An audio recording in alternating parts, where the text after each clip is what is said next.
കുറുക്കൻ്റെ കണ്ണ് എപ്പോഴും കോഴിൽ കൂട്ടിൽ തന്നെയാണ് എന്ന ഒരു സേയിങ് ഉണ്ടല്ലോ, അതിനെ ശരിവെക്കുന്ന രീതിയിലാണ് ഡൊണാൾഡ് ട്രംപിൻ്റെ കച്ചവട ബുദ്ധി എപ്പോഴും എല്ലായ്പ്പോഴും ഏത് ഇടങ്ങളിലും പ്രവർത്തിക്കുന്ന ഒരു കാഴ്ച നമ്മൾ കാണുന്നു. പറഞ്ഞു വരുന്നത് വിഭവങ്ങളെക്കുറിച്ചാണ്. ഉക്രൈൻ്റെ ധാതുക്കൾ, ലവണങ്ങൾ, മെറ്റൽസ് ഈ ചേരുന്ന വിഭവങ്ങളാണ് റെയർ എർത്ത്. ലോകത്തെ പ്രധാനപ്പെട്ട റെയർ എർത്ത് മെറ്റൽസ് ആൻഡ് മിനറൽസിൽ ഏതാണ്ട് 5% ഉക്രൈൻ്റെ ഭൂമിയിലാണുള്ളത്. അതിൻ്റെ തന്നെ നല്ലൊരു പങ്കും ഇപ്പോൾ റഷ്യ ഉക്രൈനിൽ നിന്നും കൈവശപ്പെടുത്തിയ ഡൊണസ്ക്, ലുഹാൻസ് മേഖലയിലാണ്. യുദ്ധം നടക്കുകയാണ്. 3 വർഷം കഴിഞ്ഞിരിക്കുന്നു റഷ്യ ഉക്രൈൻ യുദ്ധത്തിന്. അപ്പോൾ ഇതൊന്ന് അവസാനിപ്പിക്കണമെങ്കിൽ ഉക്രൈൻ്റെ പ്രസിഡന്റ് തന്നെ ഒരു നിർദ്ദേശം മുന്നിൽ വെച്ചു. അത് മുൻ അമേരിക്കൻ പ്രസിഡന്റ് മുന്നിൽ തന്നെ വെച്ച നിർദ്ദേശമാണ്. ഞങ്ങൾക്ക് ഉള്ളത് അഭിമാനമാണ്, ഞങ്ങളുടെ അഭിമാനമാണ് ഞങ്ങളുടെ അസ്ഥികൾ. ആ പ്രധാന അസ്ഥി എന്ന് പറയുന്നത് മിനറൽസ് ആൻഡ് ഹൈഡ്രോ കാർബൺ എന്ന പ്രകൃതിവാതക നിക്ഷേപവുമുണ്ട്. ഇതാണ് ഞങ്ങളുടെ അഭിമാനം. ആ അഭിമാനം പണയപ്പെടുത്താൻ പോലും ഞങ്ങൾ തയ്യാറാണ്. പക്ഷെ അതിന് പകരമായി ഞങ്ങൾക്ക് ചില ഉറപ്പുകൾ നൽകണം. എന്താണ് ഉറപ്പ്? അമേരിക്കയുടെ സുരക്ഷ. അത് ബൈഡൻ ഇതൊന്നും മിനറൽസും മെറ്റൽസും ഒന്നും ട്രാൻസ്മിറ്റ് ചെയ്തില്ല എങ്കിൽ പോലും, കച്ചവടം നടത്തിയില്ല പോലും, ബൈഡനും യൂറോപ്യൻ സമൂഹവും പ്രത്യേകിച്ച് നെയ്റ്റോ സഖ്യരാജ്യങ്ങൾ വേണ്ട സുരക്ഷ, ആയുധങ്ങൾ മുതലായവ ഉക്രൈനെ നൽകി സഹായിച്ചു. ഇപ്പോൾ അമേരിക്കയിൽ അധികാരത്തിൽ വന്ന ഡൊണാൾഡ് ട്രംപിന്റെ കണക്കിൽ ഏതാണ്ട് $500 ബില്യൺ ബാധ്യത അമേരിക്കയ്ക്ക് തന്നെ ഉണ്ടായി ഉക്രൈൻ യുദ്ധത്തിൽ. ഉക്രൈൻ പറയുന്നു ഇല്ലില്ല, $100 ബില്യൺ ബാധ്യത മാത്രമേ ഉണ്ടായിട്ടുള്ളൂ. അതിനോട് അനുബന്ധിക്കുന്ന രീതിയിലുള്ള സഹായങ്ങളും ആയുധങ്ങളും എല്ലാം മാത്രമേ നൽകപ്പെട്ടിട്ടുള്ളൂ. എന്നാൽ ഇപ്പോൾ വൈകി വരുന്ന ഒരു ചിത്രം, ആ ചിത്രം ഞാൻ പ്രേക്ഷകരുമായി പങ്കുവയ്ക്കുകയാണ്. ഈ യുദ്ധം അവസാനിക്കണമെങ്കിൽ ഉക്രൈന് വേണ്ടത് ചില സുരക്ഷാ ഉറപ്പുകളാണ്. റഷ്യ ഇനിമേൽ ആക്രമിക്കില്ല. ആക്രമിച്ച് കീഴടക്കിയ പ്രദേശത്തു നിന്നും റഷ്യ പിൻവാങ്ങണം. യൂറോപ്യൻ രാജ്യങ്ങളും അമേരിക്കയും ചേർന്ന് ഉക്രൈനെ സംരക്ഷിക്കണം. നിരന്തരം തുടർന്നും ആയുധങ്ങൾ നൽകി ഉക്രൈനെ സഹായിക്കണം. ട്രംപ് പറഞ്ഞു സാധ്യമല്ല. പക്ഷെ മറ്റൊരു വഴിയുണ്ട്. നിങ്ങൾ തന്നെ നേരത്തെ പറഞ്ഞല്ലോ, അത് ട്രംപിനോടും പറഞ്ഞു. ഞങ്ങൾക്ക് വലിയ തോതിലുള്ള ധാതു ശേഖരമുണ്ട്. അതിൽ കോബോൾട്ട് ഉണ്ട്, ടൈറ്റാനിയം ഉണ്ട്. വിമാനങ്ങൾക്ക്, പീരങ്കികൾക്ക്, ടാങ്കുകൾക്ക് ശക്തമായ കവചമൊരുക്കുന്ന മെറ്റലാണ് ടൈറ്റാനിയം. അതുണ്ട്. അതുപോലെ ബാറ്ററി, ലോകത്തെപ്പോഴും ഈ സ്റ്റോറേജ് ബാറ്ററി വളരെ പ്രധാനപ്പെട്ട കാര്യമാണ്. ലിഥിയം, ലോകത്തിൻ്റെ ലിഥിയം ശേഖരത്തിൻ്റെ നല്ലൊരു പങ്ക് ചൈനയിലാണ്, ഏതാണ്ട് 60%. ഇപ്പം റെയർ എർത്തിൻ്റെ മൊത്തം കാര്യത്തിലാണെങ്കിലും 60% റെയർ എർത്ത് യഥാർത്ഥത്തിൽ ഉള്ളത് ചൈനയിലാണ്. 90% ഖനന പ്രവർത്തനങ്ങളും അല്ലെങ്കിൽ അതിൻ്റെ ഈ പ്രോസസ്സിംഗ് ഇൻഡസ്ട്രി ചൈനയിലാണ്. അപ്പം ചൈനയുടെ മേധാവിത്വം തടുക്കണമെങ്കിൽ ഉക്രൈനിൽ അവൈലബിൾ ആയിട്ടുള്ള ധാതുക്കൾ, ആ ധാതുക്കൾ 2.6 ബില്യൺ ടൺ വരുമെന്നാണ് പറയുക. അത് പല പല കാര്യങ്ങൾ ചേർന്നാണ്.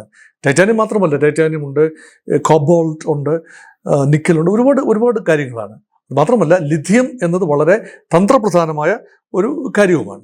അപ്പോൾ ഇതെല്ലാം ചേർന്ന ഒരു ധാതു നിക്ഷേപം, അത് ഉക്രൈൻ്റെ കയ്യിൽ പട്ടിയുടെ കയ്യിലെ പുതിയ തേങ്ങ എന്നതുപോലെയാണ്. അവർക്കത് എക്സ്ട്രാക്ട് ചെയ്യാനുള്ള സാങ്കേതിക വിദ്യയോ പണമോ അതിനുള്ള യന്ത്ര സംവിധാനങ്ങളോ ഇല്ല. അങ്ങനെയെങ്കിൽ അത് പഴയ സോവിയറ്റ് യൂണിയന്റെ ഭാഗമായിരുന്നല്ലോ ഉക്രൈൻ. അന്ന് മുതൽ തന്നെ ഉണ്ടായ ഒരു അവഗണനയുടെ ബാക്കിപത്രമാണ്. ഇപ്പോൾ അമേരിക്ക പറയുന്നു, don't worry, we will come up with engine, we will come up with machines, we will pump in money. പക്ഷെ ഒരു ചെറിയ ഉപകാരം ചെയ്യണം. നിങ്ങളുടെ ധാതു നിക്ഷേപം അത് അവരുടെ കണക്കിൽ, അമേരിക്കയുടെ കണക്കിലല്ല, ഉക്രൈന് തന്നെ കണക്കിൽ $11.2 ട്രില്യൺ വർത്ത് ഓഫ് റിസോഴ്സസ്. അതിന് പുറമെയാണ് ഹൈഡ്രോ കാർബൺ റിസർവ്സ്. ഇതെല്ലാം കുടിച്ചെടുക്കണമെങ്കിൽ ഒരു കരാർ ഉണ്ടാക്കണം. അതിൻ്റെ 50% നമ്മളിപ്പോൾ അമേരിക്കയുടെ സഹായത്തോടു കൂടി കുടിച്ചെടുക്കുന്നു. ആദ്യത്തെ പ്രപ്പോസൽ എന്താണ്? 50-50, അതിൻ്റെ ലാഭം 50-50 കൈമാറാം.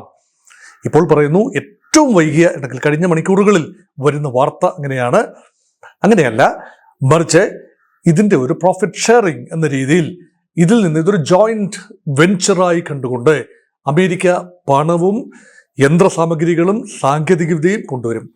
മിനറൽസ് എല്ലാം അരിച്ച് എടുക്കാനുള്ള സംവിധാനം ഉണ്ടാകും. അതിൻ്റെ പ്രൊസീഡ്സ് ഒരു കോമൺ ഫണ്ടിലേക്ക് പോകും. അതിൻ്റെ പകുതി ഉക്രൈൻ അവകാശപ്പെട്ടതും മറ്റു പകുതി അമേരിക്കയ്ക്ക് അവകാശപ്പെട്ടതും, ആ ഉക്രൈൻ അവകാശപ്പെട്ട പകുതിയിൽ നിന്നും അമേരിക്ക വേണ്ട രീതിയിൽ യുദ്ധത്തിന് അമേരിക്ക ചെലവാക്കിയ പണം ഈടാക്കിയെടുക്കും. ഇതൊരു തരം ഷൈലോക്കിൻ്റെ ബുദ്ധിയാണ് എന്ന് പറഞ്ഞാൽ, ഷേക്സ്പിയർ പ്രസിദ്ധമാക്കിയ ഒരു വിഖ്യാത ജൂയിഷ് ക്യാരക്ടറാണല്ലോ ഷൈലോക്ക്. പറഞ്ഞാൽ എന്താണ്? ഈ നെഞ്ചിൽ നിന്നും ഒരു റാത്തൽ ഇറച്ചി മുറിച്ചെടുക്കുന്ന ഒരു ബുദ്ധി. ഉക്രൈനെ സംബന്ധിച്ചിടത്തോളം ആകെയുള്ള ആസ്തികളുടെ മേലുള്ള നിയന്ത്രണമാണ്. ഇതൊരു നിയോ കൊളോണിയൽ പ്രഷറാണ്, പുത്തൻ കോളനിവൽക്കരണം. അതായത് political colonialism is over, but economic colonialism, വിഭവങ്ങൾക്ക് മേലുള്ള നിയന്ത്രണം.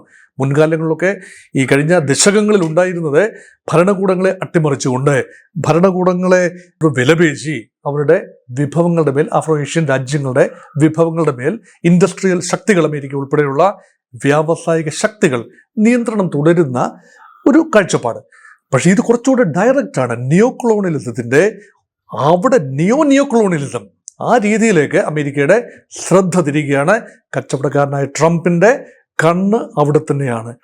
പുരക്ക് തീ പിടിക്കുമ്പോഴല്ലേ വാഴ വെട്ടാനാവൂ. അത് ഏറ്റവും കൊള്ളാവുന്ന വാഴ തന്നെ വെട്ടണം. അത് ട്രംപിൻ്റെ ഒരു ആഗ്രഹമാണ്.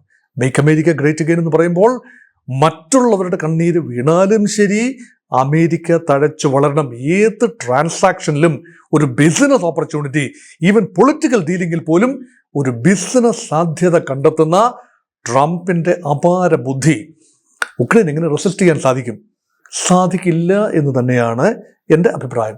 ഇപ്പോൾ ഏതാണ്ട് ആദ്യഘട്ടത്തിൽ സെലൻസ്കി പറഞ്ഞു, ഞങ്ങൾക്ക് സുരക്ഷാ ഉറപ്പ് നൽകിയില്ല എങ്കിൽ തീർച്ചയായും ഞങ്ങൾ അത് അംഗീകരിക്കില്ല. സുരക്ഷാ ഉറപ്പൊന്നും അമേരിക്ക ഇപ്പോഴും നൽകിയിട്ടില്ല. റഷ്യയുടെ തീരുമാനമനുസരിച്ച്, റഷ്യയുടെ താല്പര്യമനുസരിച്ച് ഉക്രൈനെ നേറ്റോയിൽ ചേർക്കാനും താല്പര്യമില്ല. അപ്പോൾ പിന്നെ എന്തിനാണ് സെലൻസ്കി ഇത് അംഗീകരിക്കുന്നത്? ഒരു ഉത്തരവെന്ന് പറയുന്നത് ഇത് ഇൻഫ്രാസ്ട്രക്ചറാണ്. അമേരിക്ക കൊണ്ടുവരുന്ന മെഷീനറി, അമേരിക്ക കൊണ്ടുവരുന്ന ടെക്നോളജി, അത് തീർച്ചയായും ഉക്രൈനും പ്രയോജനപ്പെടും. അതുകൊണ്ട് മനസ്സോടെയെങ്കിലും തൽക്കാലത്തേക്ക് ഇത് പരിഹരിക്കാൻ ഉക്രൈൻ ആഗ്രഹിക്കുന്നു. അതാണ് ഒരു വശം. ഇനി ഒരു വശം കൂടെ പറയാതെ ഈ ചിത്രം പൂർത്തിയാവില്ല. രണ്ടാമത്തെ വശം റഷ്യയുടെ വശമാണ്.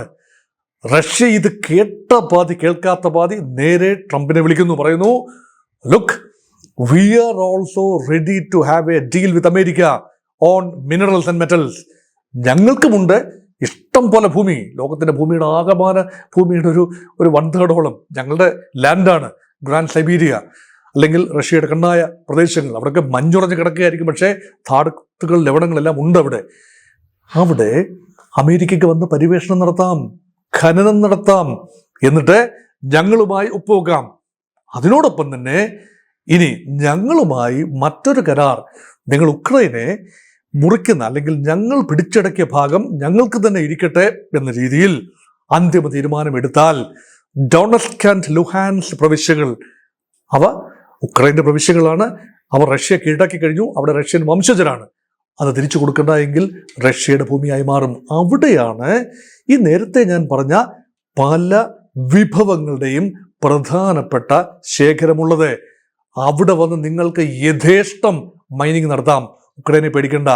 റഷ്യയും അമേരിക്കയും തമ്മിൽ ഡീൽ ചെയ്താൽ മതി. ഉക്രൈനിൽ നിന്നും റഷ്യ പിടിച്ചെടുത്ത പ്രദേശങ്ങളിൽ തീർച്ചയായും ഖനനം നടത്താൻ അമേരിക്കൻ കമ്പനികൾക്ക് കഴിയും. അപ്പൊ അമേരിക്കയുടെ മുമ്പിൽ ഇഷ്ടം പോലെ ഓപ്ഷൻസ് ആണിപ്പോൾ. ഒന്നുകിൽ റഷ്യയുമായി പൊരുത്തപ്പെട്ട് ആ ഡീൽ എടുക്കാം, അല്ല എങ്കിൽ ഉക്രൈനുമായി സന്ധി ചേർന്നുകൊണ്ട് അല്ലെങ്കിൽ ഉക്രൈൻ്റെ കൂടെ താല്പര്യം കണക്കാക്കിക്കൊണ്ട് ഡീലിൽ ഏർപ്പെടുത്താം. എങ്ങനെ വന്നാലും യുണൈറ്റഡ് സ്റ്റേറ്റ്സിന് വലിയ രീതിയിലുള്ള അഡ്വാൻറ്റേജ് ഉണ്ടാകുന്ന രീതിയിലാണ് കാര്യങ്ങളുടെ പോക്ക്.